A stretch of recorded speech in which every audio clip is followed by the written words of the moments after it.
So first off, thank you guys so much for coming to join. I appreciate you. And I hope you guys have an awesome week so far. So for tonight's little session, I want to talk about a couple different things. First one, finding a style that works for you, because everyone is different.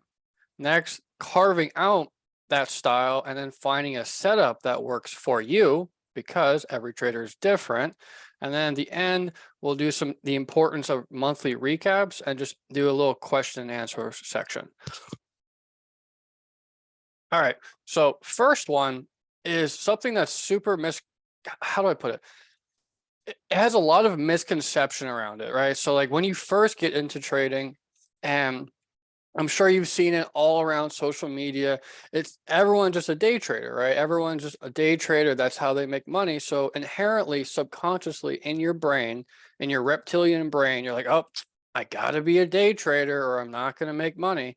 And that's so far from true, right? Because there's so many different avenues that you can pursue that leads to profitability, such as scalping, day trading, spreads, selling premium, covered calls, swing trading, leaps, equity, dividends. Like there's a large amount that you could possibly do. It doesn't always have to be just day trading, right? So that's important to understand.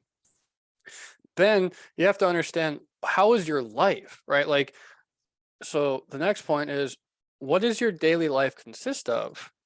Right. So if you have a 9 to 5 job, or maybe you have a family, right, and you're not really able to, at this current point in your life, to actively monitor screens for a couple hours a day, then it's a pretty clear indication that day trading is probably not for you at the moment. And that's okay, because you can do something else. You don't want to just bud your head against the wall if it's clearly just not for you at this current point in your time in your life. Now, I'm not saying that's always going to be the case, but at this moment, if you're working a 9 to 5 job, maybe if you have a couple children, whatever the case may be, and it seems like you're having a really large struggle just to kind of check the screens in a sense, right? You have to, like, you're in your work meeting and you're just checking your phone. It's like, okay, how's my position doing? And you're kind of just stressed over that position. That's not really helpful. That's mentally exhausting. Now, taking a side step, if you can do that and you're okay with that, that's okay. But if you're finding yourself being really mentally drained by just constantly searching and looking at your phone per se while you're in a work meeting or while you're doing XYZ throughout the day, then maybe day trading is not for you. And that's okay, right? So then you would then kind of go one step further, be like, okay, well, I've already determined that I have a 9 to 5 job. Maybe I'm not really able to watch the screens during peak hours. Peak hours are pretty much the first 2 hours of the market day and the last 2 hours of the market day. So if you're busy predominantly during most of that time frame, then you should probably try something different. So then next, you would think about, what type of personality that you have. Do you have a very aggressive personality? Do you have a conservative personality? What type of personality do you specifically have? Because every trader is different. Me, myself, I could have a conservative nature, while you could have a very aggressive nature, and we could still make money. It's perfectly okay to, right? It's just, we have to, because every person is different. We don't want to just cookie cut everyone, because everyone has a little bit of different aspects to their specific trading career, right? Because everyone also sees everything differently as well. So then, okay, now that I've understood that day trading is probably not my route at the moment, and I've deemed that maybe I want to try swing trading. Okay, so then that gets into carving out a setup and carving out a style that works for you. In this case, we're going to be thinking about swing trading. So then you would have to kind of get down on a piece of paper, like, okay, what are criteria? What are setups that I want to see happen in order for me to get into a trade? And these setups, they're not just a black and white, only one answer. Like we said before, there's always going to be different things that you might see. One person might see something entirely different. So for you personally, what do you want to see for your criteria hit? Now, the basis always has to be the same. You need to have volume, and your price action needs to be at least either in a bullish structure, higher highs and higher lows, or it needs to be in a bear structure, lower highs and lower lows, right? So that has to be at least the ground formation. But then you can add in other confluences that you resonate with. So for me personally, if I'm thinking about swing trading, I like to use the TTM squeeze. I like to use the stochastics. I like to use Bollinger Bands. I love to use the 200-day exponential moving average. I like to use 300-day exponential moving average. So like these are just some possible confluences that I can add in with my swing trading strategy, right? So that's entirely different than if I would do something such as maybe day trading. So if I'm day trading, that setup is different. The setup is entirely different. I don't use TTM. I don't use stochastics. I don't use Bollinger Band. I don't use any of that for my day trading setup, right? So first, that's the really important thing. You have to understand what the hell you're doing, and then go step by step by step. You kind of just want to do your building blocks, right? Because that's another thing that new traders kind of get twist it and they get really confused over is they're attempting to do everything at once. They're like, okay, I'm going to be a scalper today. All right, now tomorrow I'm going to be a swing trader. Okay, today I'm a day trader. Tomorrow I'm a scalper. Like, what are you doing, my guy? What are you doing? You have to pick something. Now, I understand experimentation is important because if you're fresh, you don't really know what you want to do just yet. But if you're kind of already, a couple months in, maybe a year in, and you're still kind of just flip-flopping all around the place, you need to start making some sort of decision, or you're just going to kind of just go left and then right and then up and down, and it's not going to be consistent, right? So if you have a general idea of what you prefer to do at the moment, whether it be scalping, swing trading, day trading, hands off, selling premium, whatever the case may be, that is what we want to focus on first. So then once we have that narrow focus mindset, we don't really have the the squirrel brain anymore, just going one setup to a different setup to a different setup. You just want to focus on one thing at first and just repeat it over and over and over and get more comfortable with it. And then once you're actually comfortable with that specific setup, then you can add in other setups and other trading styles into your arsenal, right? But at first, you don't want to overcomplicate everything. You just want to kind of figure out what you would like to do first, then focus on it, repetitive, and see what you want to see, because everyone is different. And because my criteria might be entirely different from your criteria, right? So my specific criteria, people always ask how I like to trade. I don't trade the traditional breakouts. A lot of people trade breakouts. A lot of people trade momentum. I've noticed when I do my journaling, that is probably one of the worst things I do. Like, I don't do very well with breakouts. I don't do very well with momentum. That's okay. I've found out that the hard way, that just doesn't work. Now, what does work for me that doesn't work for a lot of people are pivots. So, like, for example, here, let me go down here. So yesterday was a pretty good example of it. So yesterday, a lot of people, unfortunately, for whatever reason, retail traders would be chasing puts here. Off the low, they're just getting the FOMO. They're just go, shit, the world's ending. I'm gonna chase puts. This is the incorrect mentality. I'm actually looking to long down here, and I pretty much get in front of the bus and I do the pivot.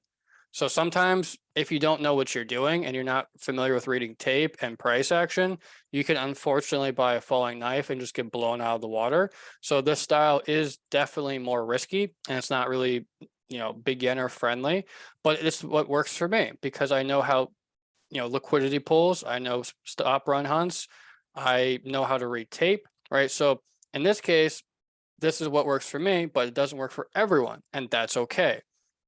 Whereas breakouts and momentum based stuff, I don't do very well on. And I found that out the hard way. But that's just kind of a general example, because people are trying to do and copy and paste everyone. You don't have to just copy and paste everyone. Like, okay, well, XYZ is a breakout trader, therefore that means I must be a breakout trader.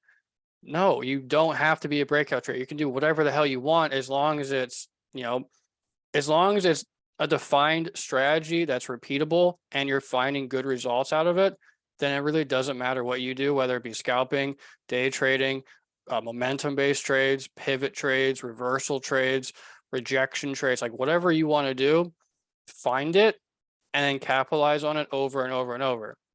I found that my bread and butter come from high of day pierces, and then I short those, or low of day right here, the low day pierce at that. Here's the weekly low right there. We pierced it really quickly, and this is what I want to look for. We come into a very heavy area, in this case, a weekly low, right? The weekly support region.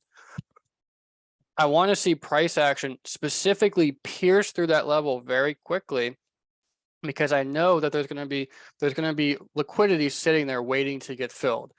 That is where I want to enter. One, because my risk reward is very, very favored for myself, because if I'm incorrect, I don't really lose very much money. I'm entering like somewhere here. So my risk, my risk is like a little bit down here.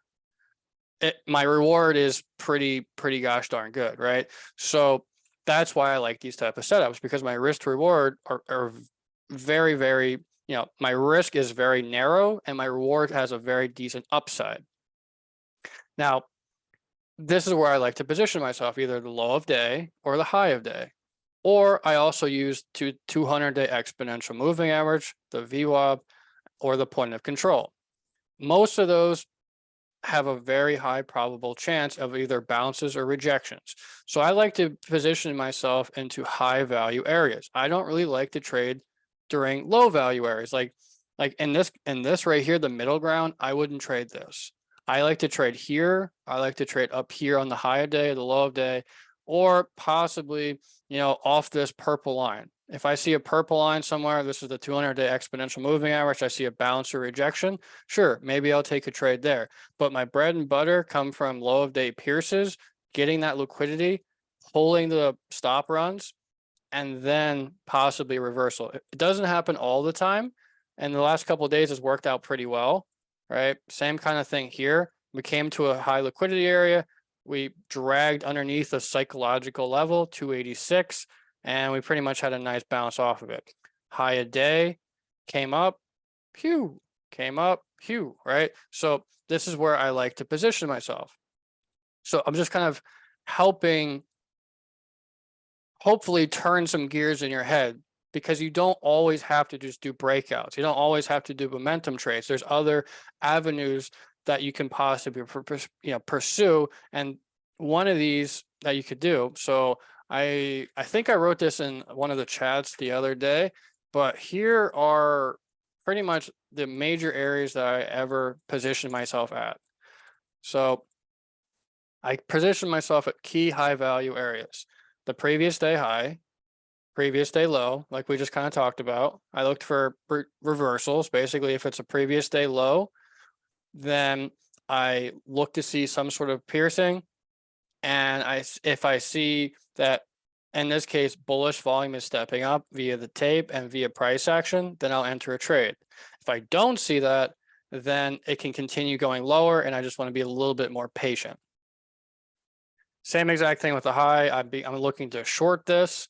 So I want to see if bearish volume is stepping up here, bearish volume stepping up on the tape. If that is not happening, then I wait a little bit. If it is happening, then I position myself. Pre-market high, pre-market low, you can these are acting as resistances and supports. These still matter, but the previous day's lows and highs matter much more significantly. The VWAP is the volume weighted average profile. The 200-day exponential moving average is an algorithmic area. So hedge funds love to trade around this region. So if you don't use the 200-day, I would highly recommend putting that puppy on your chart. Very, very useful. If you go back in time and just put the 200-day exponential moving average on the 5-minute time chart, the amount of bounces and rejections that you will see off of this moving average is incredible. It happens very often. Point of control is another high value area that I like to sit around. And then pretty much the Fibonacci's. So the golden pocket, remember when I think Brett talked about the golden pocket before one of his lessons, right? The golden pocket is 786, 707, and 618. So that's the Fibonacci's. And then also the 50% retracement is pretty helpful as well. But yeah, this is honestly, if you're ever curious about my analysis or anything like that, one of these areas is where I enter. I don't really enter in just the midway area. I don't really like to trade those. I trade out of key high value areas because this is what presents the best A+ setup for me. Might not be for you, but for me, this is why I trade these, because the risk is little and the upside is high.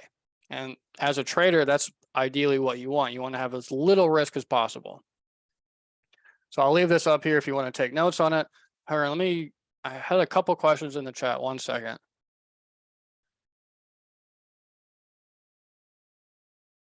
How do you determine the high and low of the day before the market is closed?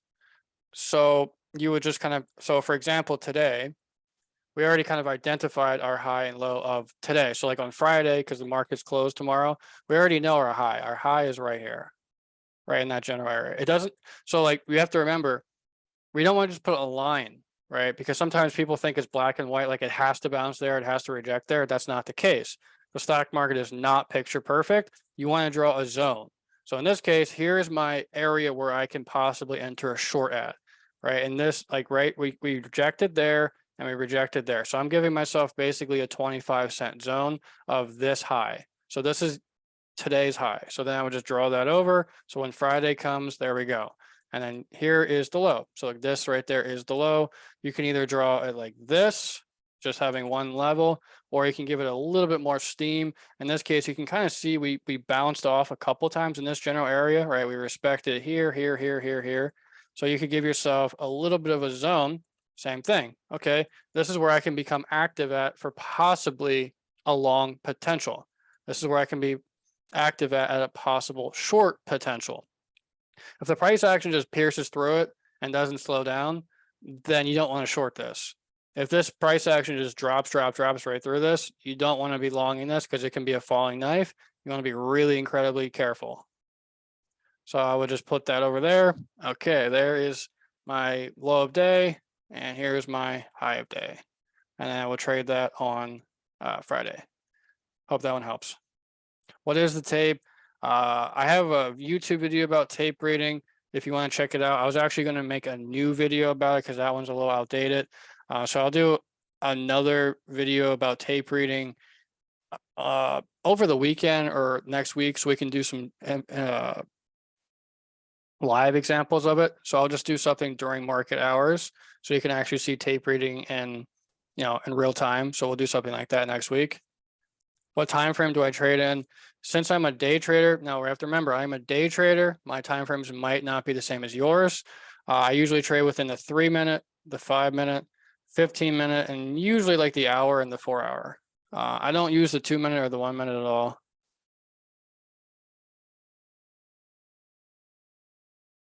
Can I do a lesson on reading tape and bookmap? Yeah, we'll do that next week.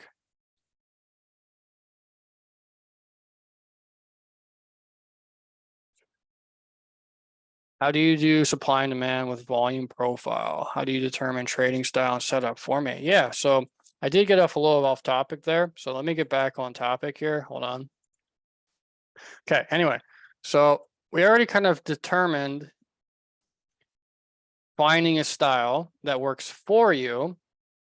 It depends on your life, right? So like we said before, if you have a 9-to-5, then day trading is not for you. So you would want to be looking at other avenues such as maybe swing trading or maybe selling premium, which is pretty much being an option seller, right? So that's something to think about. Now, okay, so let's pretend that everything's peachy and we can day trade. So then we would then kind of identify, okay, what setup would be for me? So I kind of already talked about 2 primary setups just a couple minutes ago, breakout trading and reversal trading. I'm more of a reversal pivot trader at key areas, whereas other people are more breakout traders. So there's a couple ways of breaking out. So the traditional way of people do breakouts or something like this. So there's the resistance, and then here we go, here we go, here we go. Most of the time people enter here. And I disagree with this because one, your risk is, well, maybe not here, excuse me, this is poorly drawn. They enter like here, up as the breakout's already happening. So in this case, your risk is already pretty skewed because technically speaking, your risk, your stop loss is underneath that, right? So that's not really ideal. And also you have to remember, because if we're trading options, your implied volatility is going to be juiced during this time period. Therefore, when that happens, your contract premiums will be more expensive. So you're basically chasing this move as it's happening in real time, and you didn't pre-position yourself. So because pre-positioning yourself will be down here before the move happens, and you won't be paying as much money, and also your risk wouldn't be, as great, right? Whereas if anything, I would recommend not doing these type of breakouts. I would actually do the retest. So, okay, so we come back up, So we don't want to FOMO during this. We don't want to be chasing during this. We actually want to wait until we come back to the pinnacle, right? We come back to the breakout area. And if we hold this breakout area, this is actually where we want to enter. We want to enter here because our risk is less, right? We're only risking a little bit in this case. So if we enter, say, let me make this a little bit cleaner. So let's say we come back here, here we are. So my risk is now like right there underneath. So, and usually the first breakout, actually, how me put it? The secondary breakout, so the retest breakout in this case is usually stronger. So the first breakout statistically actually doesn't perform as well as the second one. So if you find yourself getting faked out a lot, or if you find yourself potentially chasing these type of moves, I would recommend just having some sort of restraint and be like, okay, well, I know in the back of my head, if this is a true, good move, that there's going to be some sort of pullback. And as long as the investors are still deeming this worthy and they pick it back up, I know in the back of my head, there is a high probability that this will continue going forward.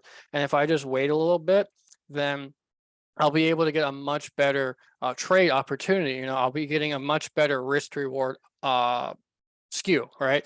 So that's something to be really pretty much being patient about, because there's some times where I'll miss, like when I used to be a breakout trader, I would miss things. And at first I would either kind of chase it, where people do, they just chase up here. They're like, holy shit, this is going to go higher. And then it just drops. Right. So then we get, we kind of get caught bag holding in a sense. So that's one thing that can happen. Or after I finally figured out the hard way to not chasing this, I just pretty much was a little bit more patient. So it didn't really matter how long it took. It could take 5 minutes. It could take an hour. It could take 2 hours, or maybe it didn't happen at all. And that's okay. I just missed the trade. That's fine. There's always going to be other opportunities. Like there was one example like 2 weeks ago when I did a retest breakout, because I don't not do them. I'll still do retest breakouts if it's, if it looks really nice, but preferably I don't really trade breakouts. But anyway, so I did one like 2 weeks ago. I ended up waiting like an entire 90 minutes just for the breakout to, come back to my fair value area. And once I got the fair value area, that retest, I entered, and it ended up just, just completely just having a really nice continuation. So practicing patience and discipline will really pay you very large dividends, and compound throughout your trading career just by being a little bit more patient. Because I can guarantee you every single one of us in here has chased a breakout before and has gotten burnt to shit. Like every single one of us in here, myself included, right? So just being a little bit more patient and waiting for a possible, retest of that initial area, then that's can generate a much higher probable trade. Right. So that's a breakout and retest. So the initial breakout is this. I don't really trade those. They don't give very great risk to reward. You're paying more money. You can get rejected very quickly. So unless you're pre-positioning yourself before a possible breakout, I wouldn't even entertain this. I would actually only entertain the retest, right? Once it retests, if it respects, then yes, by all means, get yourself into that trade. But I wouldn't really recommend trading the regular breakouts unless you're trading specific sectors. So that is the only caveat. If you're trading oil, if you're trading meme stocks, then you don't have the luxury of doing this because oil doesn't really have pullbacks. It just kind of keeps going. Growth, same thing, a growth sector, they don't really have many pullbacks. They just keep going. Meme stocks, if you ever remember, AMC and GameStop, they don't really have very much pullbacks. They just keep going. So there's certain sectors that you can do initial breakouts on, but the majority of sectors, especially if you're like an index trader or a tech trader, like you trade like Apple, QQQ, Amazon, Microsoft, all that stuff, you would want to wait for the retest. The only sectors I would recommend not doing that is oil. And so the oil sector, because if you notice when you look at the price action in the oil, it's usually a morning breakout and it happens very quickly right out of the open. And there's usually not very much pullback. So you don't have the luxury of doing that type of thing, because if you just wait and wait and wait, you're just going to miss it. Same thing with meme stock stuff like AMC, GameStop, et cetera, et cetera. So that is one of the specific strategies they can look into is breakouts. Retest though. So you would want to wait for a retest of a key area that we broke out of. And so like, for example, today that was actually a pretty decent one at the end of the day. Let me go back down here. Wasn't the best, cleanest one, but it's still, where the heck did it go? One sec. Oh, geez.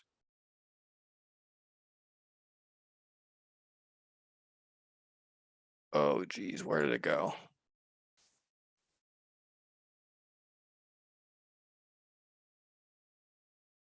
I might be on my QQQ, my NASDAQ. But I forget where exactly it went at today. I'll have to find it. I'll find it. Just give me a couple minutes and I'll find out. But let me at least finish my thought bubble before I find that.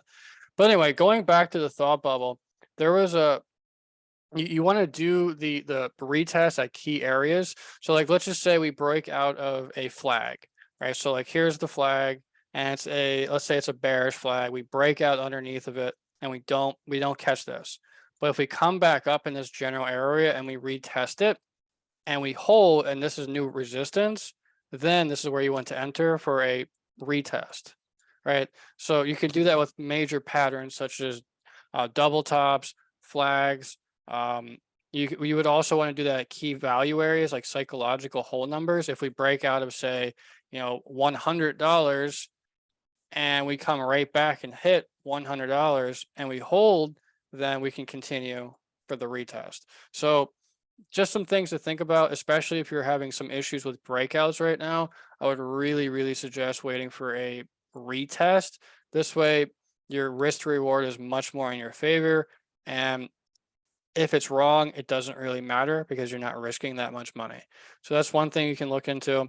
Another one we already kind of talked about was the pivots. I like to trade at key value areas off of high a day, low a day, just really key value areas. So that's what I like to do. And I kind of already talked about the indicators I use, point of control, VWAP, 200-day exponential moving average. And I just also use pretty much read the tape and price action and volume. So those are two things you can think about. If you're confused about strategies, you could look into both of those. Breakouts will be a little bit more easier to understand. Reversals will be a little bit more complex because you have to be very, very aware. Because if you get in a little bit prematurely, you can have not the best time. Let's just call it that way. If you get in prematurely and you think it's going to bounce here, or you think it's going to reject there and it doesn't, and it just keeps going and going and going and going. And if you don't have a stop loss, if you don't have any risk management, then in a matter of like 2 minutes, you could blow a couple $100. So you have to be really, really aware when you do that type of stuff. So I hope that helps. So that is pretty much finding a style that works for you. You want to just figure out what you want to do. If you want to day trade, there's two different strategies I could do. You could even do the exact same things for swing trading. Like that exact mentality that we just talked about, you can copy and paste with swing trading. You would just use larger time frames. So instead of using the 5 minute, you would use the hour, the 4 hour, the daily type of thing, right? So you can kind of just copy and paste those two strategies as a swing trader. And also something that's very, very, very important, because people don't do this, you want to buy time. Sometimes people just swing on like the weekly expirations and then they wonder why they get blown out of the water. Do you know what theta is? No? Yes, you should know what theta is, right? Like that's why you get blown the hell out of the water if you swing weeklies, because of the theta decay, right? So you want to buy expiration time on purpose, right? So if you think the move is going to take 1 week, you buy 4 weeks on purpose. You want the extra time just in case, because especially for swing trading, you don't know what can happen overnight.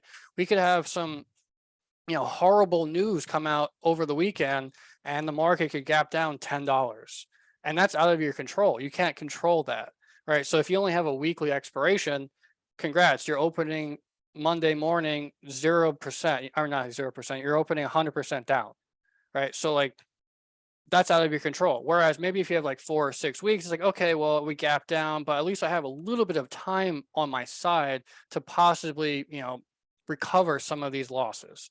Right? So you always want to buy more expiration time, always, always, always. And if you can't afford it, then just don't play that stock. Like if you're not able to afford a monthly expiration for whatever you're choosing to play, you just can't afford that, and that's fine. Like you just play something else. That's all it is, because I can guarantee you there's hundreds and hundreds of other opportunities that you can trade that's cheaper, that you know it is for your budget, for your specific account size.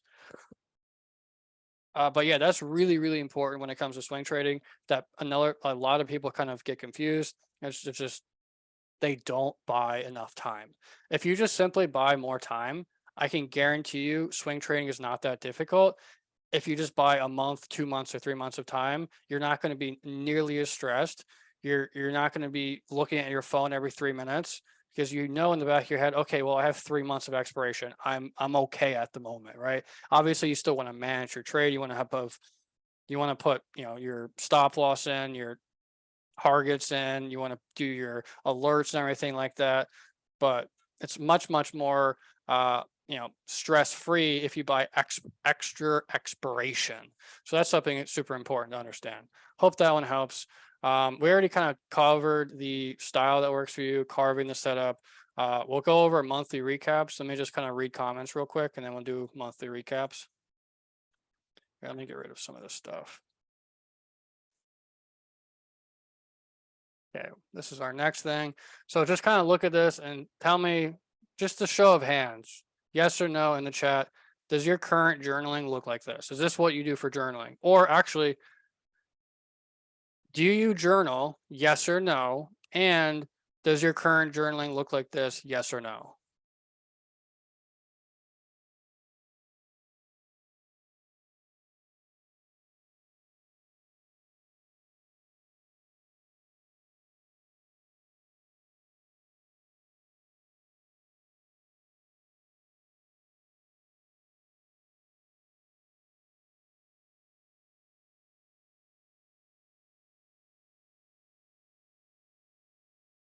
Yeah, we have a lot of no's. Okay. So we have a decent bit of no's that we don't journal in here. So that's something that's really, really going to be helpful, honestly, because if you think about it, because honestly, myself included, pretty much my first like entire year of trading, I just did not journal. I would, finish my day, and whatever the day happened, if I won some money, if I lost some money, I just wouldn't journal. I'd just be like, okay, well, let me close my brokerages. I'm done, right? I'm done. And then it hit me months and months later. I was like, why am I not progressing? Why am I still losing? Like what's going on right now? And then it kind of hit me and I was like, oh, maybe it's because I'm not journaling. Maybe it's because I don't know what the hell I'm doing incorrectly because I don't have, excuse me, because I don't have the statistics right in front of me of okay, so like here, let me paint the picture. So this is a real life scenario for me from this year. So if I did not journal, I wouldn't know this. Okay, so in the beginning of the year, pretty much quarter one, quarter two, I noticed, well, actually at the time I did notice this. I was taking a lot of losses in the second half of the day, and I didn't connect the dots at that time. I was like, okay, well, maybe the second half of the day is just not for me. No big deal. And then once I actually sat down and on during quarter three of looking at all my trades throughout the year, I realized it was a massive red flag. It's like, okay, it looks like predominantly the most losses I'm taking is because I'm trading 0 DTE during the second half of the day. And I wouldn't have known that if I didn't journal it, if I didn't have those statistics to look, pretty much right there on a piece of paper. If I didn't have that, I'd be still to this day, months later, still trading 0 DTE in the second half of the day and probably losing 70% of the time. Right. So if I didn't have that information, I'd still be doing the same issue over and over and over again. So this is when journaling becomes extremely important because it will show you right there the statistics. Big, okay, out of these 30 trades, you lost 20 times because of this. All right, well, that's a pretty goddamn simple fix. Just take out 0 DTEs during the second half of the day. And after I did that, what do you think happened?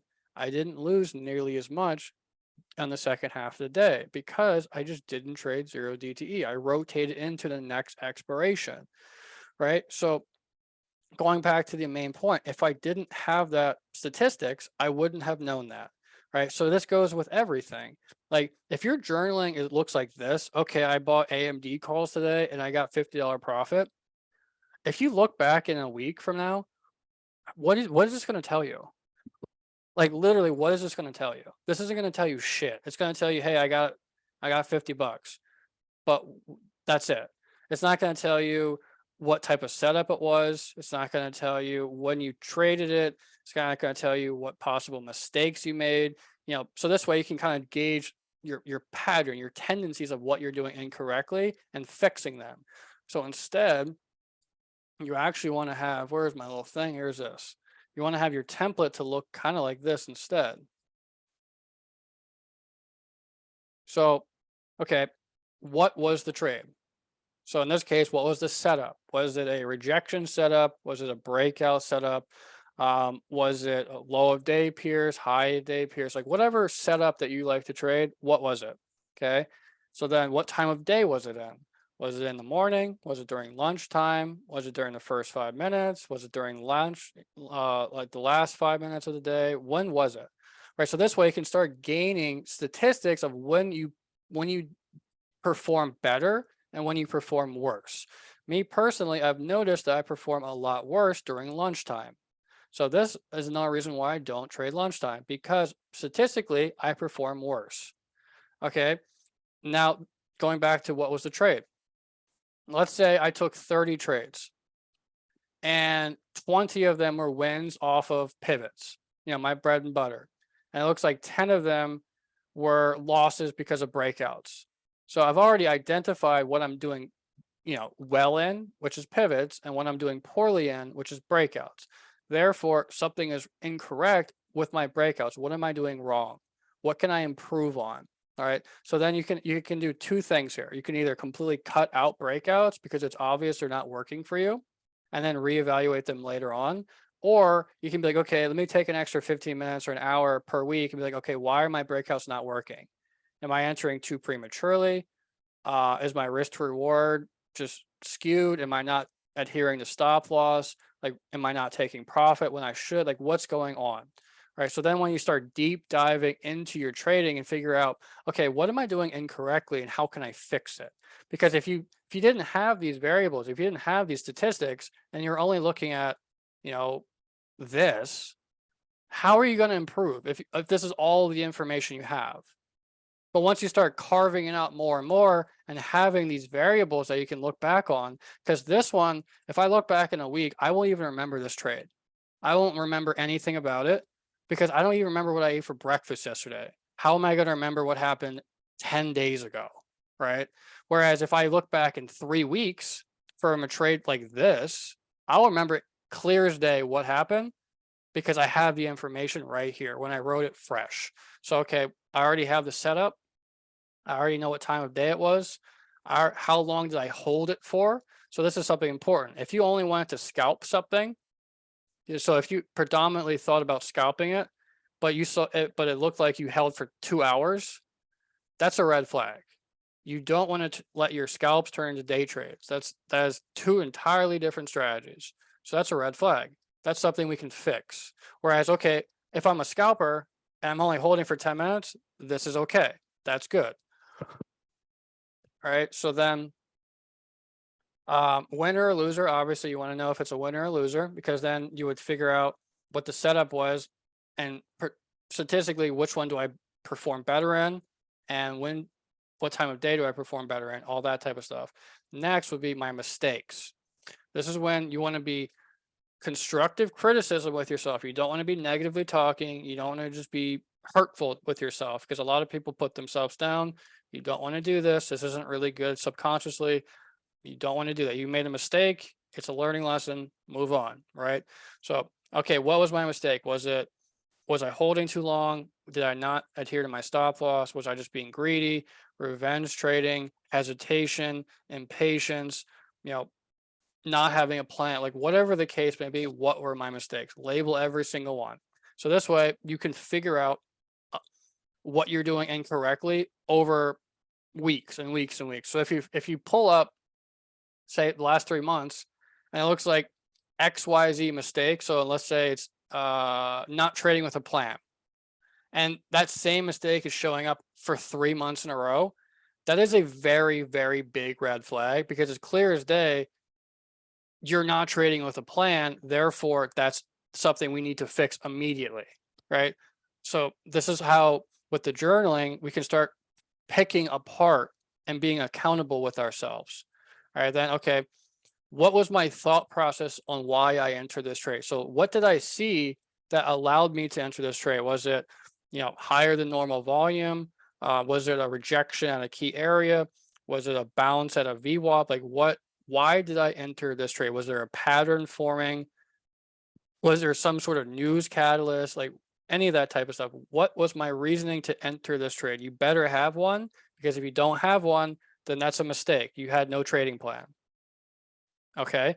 How did I manage this trade? What was my thoughts during this trade? So did I manage it properly? Right. Did I trade according to the plan? Like, did I adhere to my targets? Did I trim at my targets that are predefined? Did I adhere to my stop loss if I was incorrect? Like, or did I just continue to bag hold out of hopium? And did I not adhere to my stop loss? So did I follow my rules or did I not follow my rules? Did I have any emotions during my trade? Right? Because you also want to be accountable with your emotions. You want to document how you were feeling before, during, and after a trade. Because if you're feeling really emotional during a trade, that is something that needs to be fixed and addressed immediately. Because if you're feeling like you're basically sweating during a trade, that might just be a simple fix. You might just need to size down. Like, that's it. You might just need to size down until you feel more consistent. So then the last thing that you want to talk about is what improvements can I make? What can I do to improve so this doesn't happen next time? And this is where you want to give yourself kudos, right? Because you don't want to just make this entire experience negative, negative, negative, because then your brain is just going to pretty much store that as a negative thing. And subconsciously, if it's just entirely negative, your brain's not going to do it again. You're just not going to be like, okay, well, shit, that was one journal entry. It was really uncomfortable. I'm not going to do this again.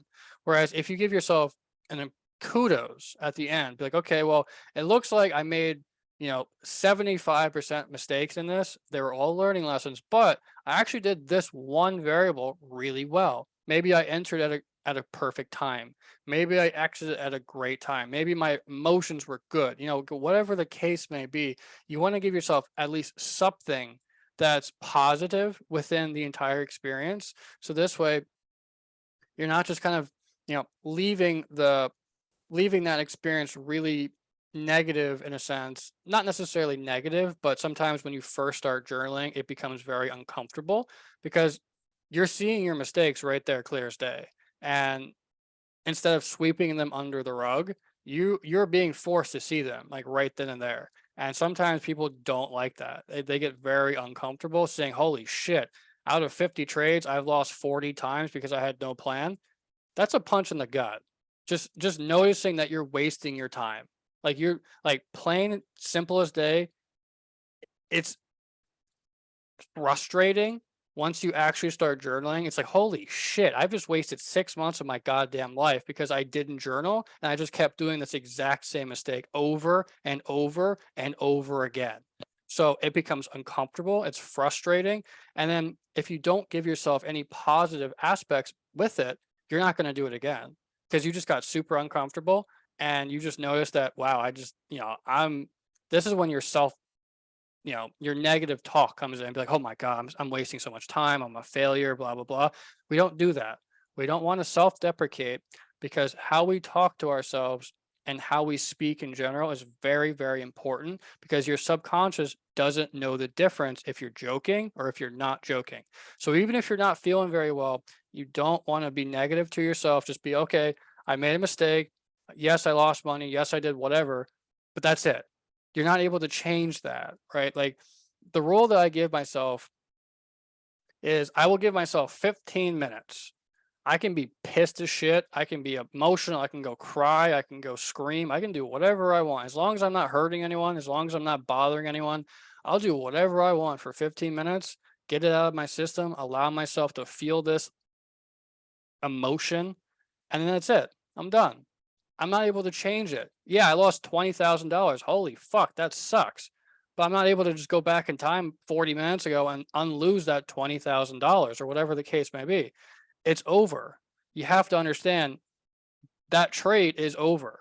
You now need to go, okay, what can I improve on? How can I improve on this so it does not happen again?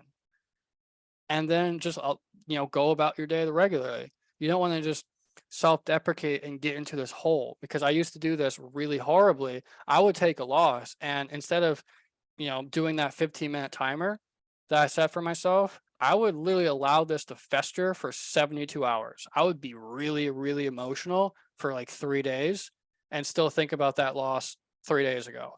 So you don't want to do that. It's super, super horrible for your mental health. I made an entire like hour-long video about this on my YouTube. If you want to check it into it, feel free. But that is horrible and detrimental to do, not only to you, your mental health, your relationship health, your family health. It's horrible. You don't want to do that. Set yourself. So if you feel like this is resonating even somewhat, and you feel like you allow losses to just really eat at you, do yourself a favor. The next time you feel that way, get your phone, set 15 minutes on a timer, and then do whatever you want. If your outlet is screaming into a pillow, if your outlet's like getting a punching bag and hitting a punching bag, whatever you want to do, go for a run, like anything to allow yourself to cool off. That's it. 15 minutes, then you're done. And then you go back to work, right? Whatever, you go back to the day. This day is not over because you lost money. The day is not over. Unfortunately, it sucks. Yes, I understand, but you're not able to go back in time and change it. Everyone wishes they could. It'd be super cool, but you're not able to, and you just have to face that fact. So in conclusion, journaling, very goddamn important. If you don't journal, you're wasting your time. You will not be profitable. You will not be consistent. You were wasting your time. I will say this one more time because it's that important. If you do not journal, you are not going to be accountable with yourself. Therefore, you're still going to stay stagnant. You're going to be plateaued and you are wasting your time.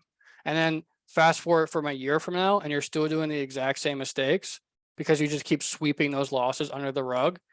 You are wasting your time You will not be profitable. You will lose your money. Do something else. If you're not going to take this seriously, do something else. Hope that resonates with at least some of you guys in here, because sometimes people just like want handouts and stuff, but we're not in kindergarten anymore. We're not in high school anymore. We're not going to get handouts. If you really truly want this, if you really want to be, make money from the stock market, you have to put in some sort of work. You have to be like, okay, well, my day is not over until I journal, until I take 15 extra minutes instead of getting up and being huffy and puffy. Even if I take a loss, if I take a win, I'm going to sit here for an extra 15 minutes and write this, my template. I don't have to do the entire thing. As long as I get my generalized thoughts, since they're fresh, that's okay. I can do the rest later. But you want to at least do something before you get up, because if you don't do it, you're just not going to do it. Right. Because if I just like, I used to do the exact same thing. Oh yeah, I'll just, I'll do my journaling later. No big deal. And then later came around. What do you think happened? I just didn't do it. Tomorrow came around. Well, it was yesterday. Screw it. I'll just not do it. No big deal. If you don't do your journaling immediately, you probably just won't do it. So if you want to take it serious, take it serious. If you don't want to take it serious, you're just wasting your time. Plain and simple. Hope that helps.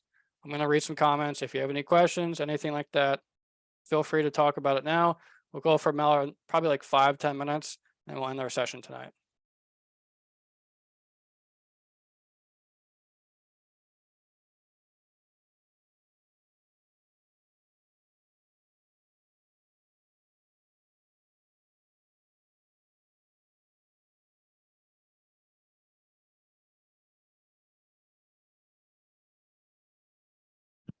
One sec. Just reviewing tons of comments here. What stocks do I look at when you're trading NASDAQ? That's actually a very interesting question. I'm going to be transparently honest.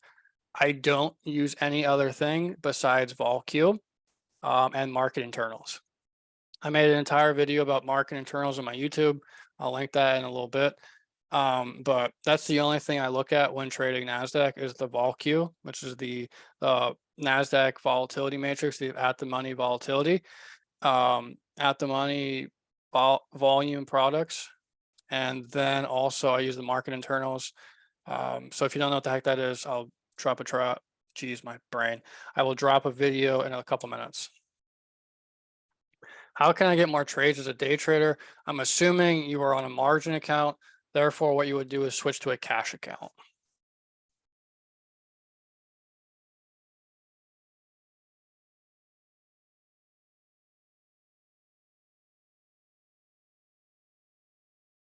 How do you determine scaling in? That's a very good question. I like this one.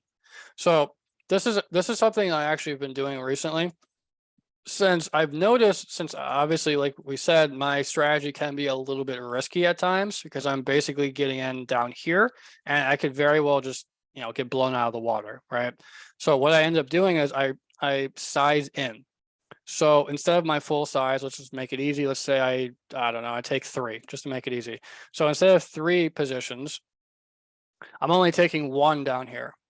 And if it works out, if I start seeing some sort of a bounce here, then I'll open the other 2. So I'm getting full size there. So this way I'm in the trade. So if it works out, I got a great early entry. If it doesn't work out, I'm only in 1 position, so I can just cut really quickly. So that's been helping very much. You can kind of do the exact same mentality with breakouts. But this way, especially for pivots, it's very, very useful because sometimes it can continue lower, it can continue higher. So you don't want to just use your full size immediately. I would recommend using 25% or 50% of your size. And if it starts going in your favor, then putting the full size on. That'll be much, much more beneficial. Hold on, let me read some more comments.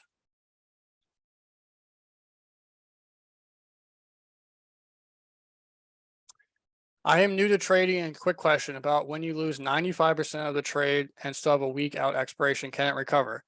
Technically, yes, but the likelihood of that happening is not very high unless something extreme happens and it either rallies very heavily or it drops very heavily. But most of the time, Probably not because of the theta decay. And also you might be super far out of the money. I'm not too sure what you purchased. So something else you could just do is just purchase closer to the money.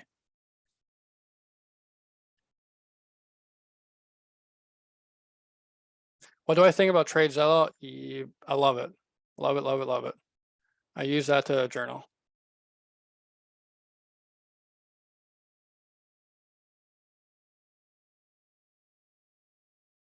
Uh, Hold on, still reading some comments. Lots of comments today. I appreciate you guys for being talkative. Do you trade Forex? No. No, sir. Ah, yes. That's actually a very good comment that you brought up, Gordon. So I've been dealing with a lot of outside stress and pressure, which has been making me press and do trades that are just really aggressive. Yeah, so that's another thing that's honestly really important. If that's another reason why I stress when we talk about the journaling is being mindful of not only the actual trade itself, you also want to be mindful of your emotions themselves as well. Okay, so what the heck does that mean? So it means if I wake up and it's, let's say I'm rolling out of bed at 9:25 in the morning, market opens at 9:30. I didn't sleep very well. I slept 3 hours. Maybe I had an argument with my significant other last night. Didn't really eat breakfast yet. I have no idea what the hell the market's going to do. And I just jump on my computer. What do you think the likelihood is going to happen that day? The likelihood is probably you're not going to have a great day, right? So that's why you want to be really, really accountable with yourself and just call yourself out. Like, okay, I've noticed that I didn't sleep very much. I'm not prepared whatsoever this morning. I'm still kind of emotional over last night's argument. Therefore, I'm just going to bench myself this morning. I'm not going to trade. I'm going to be smart about it because I know from previous history, once I did that type of stuff, because I used to do this shit all the time when I first started trading, I would barely sleep and I would just be really emotional. But I'm the type of guy that's like really stubborn and hard headed. Like I would sleep 3 hours and just be like, oh, market open, baby, time to get up, and be literally exhausted, but still be there. And then wonder why I'm taking significant losses because I'm not sleeping well. Like I'm not up to par. So this is why you want to be really, really aware of, okay, how am I doing outside of trading? Like, am I okay mentally? Have I been sleeping well?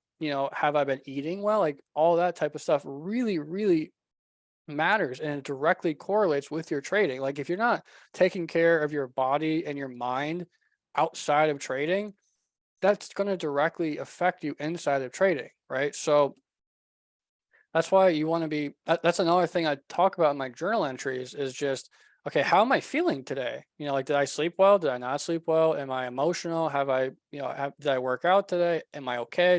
Because another thing, kind of an off topic, that's another rule I do for myself. If I don't walk in the morning, if I don't meditate for a couple minutes in the morning, I will not trade, period. Like, I just won't do it. Because I've noticed when I don't do those two aspects, I perform worse because my mind is still kind of, scatterbrained. Whereas if I just it doesn't have to be a long walk. It could be like 5 minutes, 10 minutes, just outside, get some fresh air. And then it doesn't have to be a long meditation session. It can be 5 minutes. So basically spending 15 minutes walking and meditating greatly improves my trading. And I've noticed that. So if, maybe if you're struggling in the morning, that's something that you could incorporate by only spending an extra 15 minutes, maybe waking up 15 minutes earlier. Like, okay, I'm going to go walk outside for 10 minutes and, do a little meditation session for 5 minutes. That's it. It doesn't have to be, you don't have to go outside and fucking Rocky mode it and jog 5 miles. Just go outside, I guarantee it'll be really, really helpful. So I hope that answers your question. Hope that helps. Let me continue going a little bit more. Uh,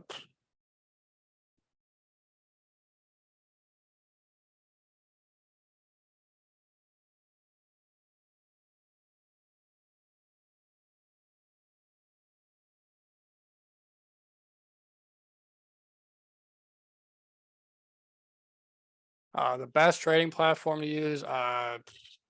I would recommend Thinkorswim, Interactive Brokerage, or Webull. Please, for whatever you do, just do not use Robinhood. I'll cry for you.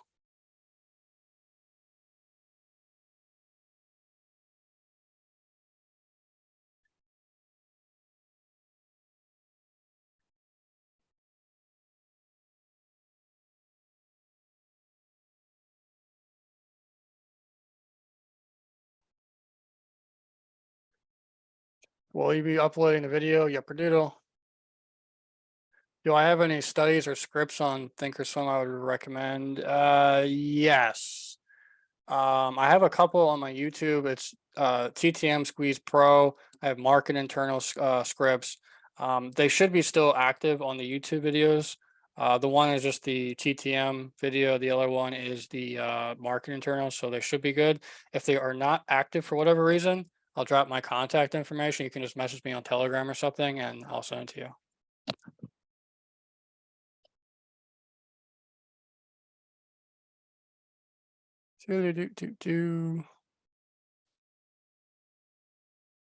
The best indicator, if I only could choose two, I would choose the VWAP and the 200-day exponential moving average. If I was able to choose three, it would be the point of control.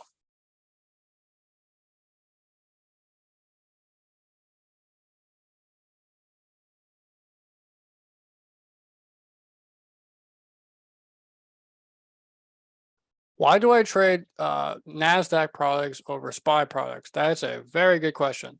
I feel like it's easier to read and gauge. So the reason I think that is because if you think about it, SPY is made up of multiple sectors. It's made up of industrials, it's made up of consumerism, it's made up of, oil stuff. It's made up of multiple different sectors. So it can be a little bit sometimes rough to gauge what can possibly happen. Whereas for the tech stuff, it's all just tech. Like QQQ is only tech. So it's easier to gauge the price action and to read the price action.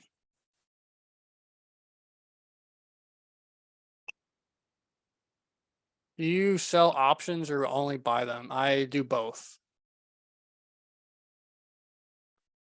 Yes. Do you recommend having a separate option and trading account if you have a long-term investment account? Yes. Have different accounts. It's perfectly okay to have different accounts. I have like 5 different Thinkorswim accounts. You always want to separate them. Like I have a swing traders account. I have a long-term equity account. I have a Roth IRA account. I have my day trading account, and I also have a premium selling account. So I have 5 separate accounts.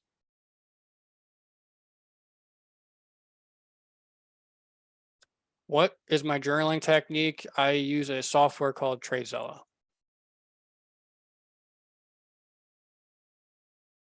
Yeah. So my indicators I have right now are the VWAP, the exponential moving average, 55. Oh, actually, this is wrong. I use the 55 is fine, but I've been normally using the 34 lately. The 34 is a Fibonacci ratio, so I like that one.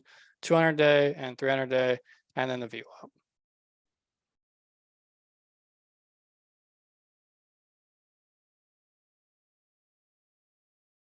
Buy sell volume indicator. Yeah, it should be, it's called this buy sell volume totals for period. For Thinkorswim, it has one, but it's a customized script.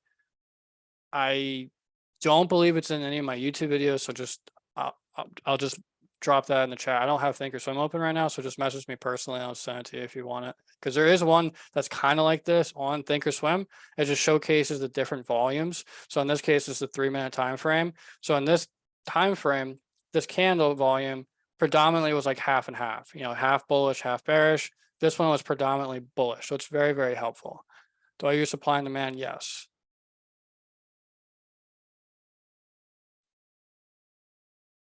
Do you add point of control? Yeah, so point of control is actually from volume profile analysis. So this is the volume profile analysis, and that is the point of control, the red little line right there. Just for the sake of time, since we are kind of running a little bit out of time, I won't go over this, but I will go over it next class, I promise. The session volume profile, it's a volume profile. I'll also go over tape reading with you guys.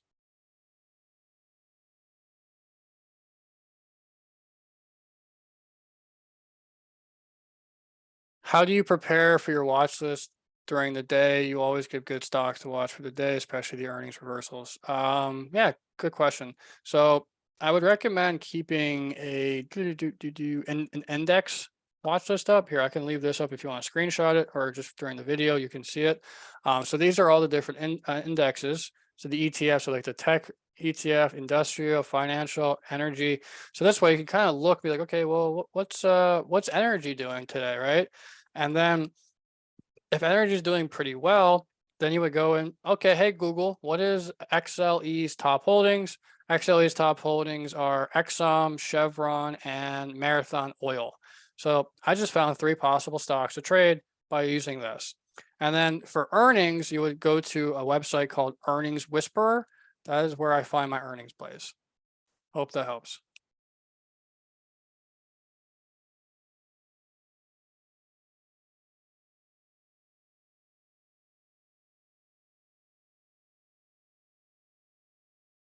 Thanks. Okay, so I'll answer 2 more questions, whatever you guys have, and then I'm ending it. But I know a lot of people ask for my contact information. I'll drop some information if you'd like to talk.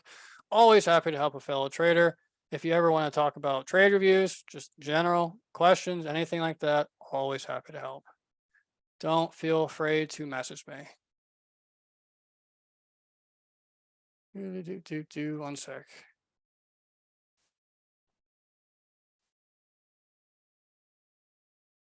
There you go. There's some information. Oh, that's a good question about TradingView. So I see TradingView is having a Black Friday sale. Most of the time I use Thinkorswim. Any reason behind this? Honestly, I just find TradingView much more friendly to use. The UI is cleaner, in my opinion. Just easier to chart with. Now that's also just personal opinion. Absolutely, I actually don't do any charting whatsoever on Thinkorswim. I take trades off of Thinkorswim or my futures platform, TraderVate. But I actually do all of my charting off TradingView.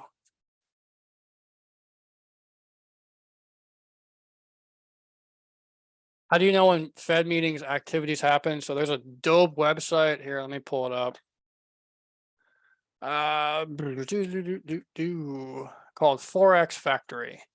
It shows you all of the events for that specific day. So on Friday there are none, but on Monday we have nothing really significant actually. Tuesday we have GDP numbers. Also, something that's really important. You want to not just only look at United States. You want to look at everything because other markets will affect ours. Right. So you want to kind of filter for everything. So I hope that one helps.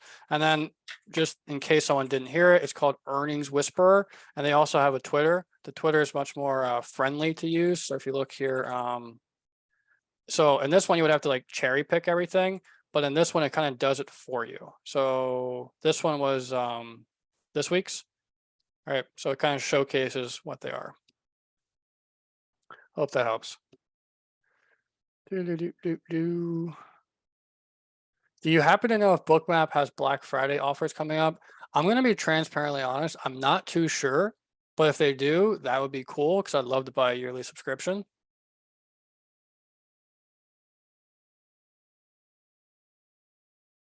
Once again, here's some contact information. If you have any other questions you think about after the fact, if you just want to talk general chat, or if you want me to review some of your trades, feel free to send them to me. But the only caveat is remember what we talked about. I want to see entries on a chart. I want to see exits on a chart, and I want to see wherever the hell my template is. I want to see this template. If you do not send me this, if you don't send me a picture of your entries and exits and a template, I will not take you seriously. Come at me with a serious trade review and we can talk about your trades. We can talk about your trading. Always happy to help, but just come with me with this template. And once again, here's some information if you want to chat. But anyway, thanks again, guys, for coming to join. Appreciate you all. Enjoy your holiday. I'll see you probably on Monday. Most likely going to take Friday off. So enjoy your weekend. See you later. Stay safe. Eat tons of food for me. Give your family some kisses and hugs. Toodaloo.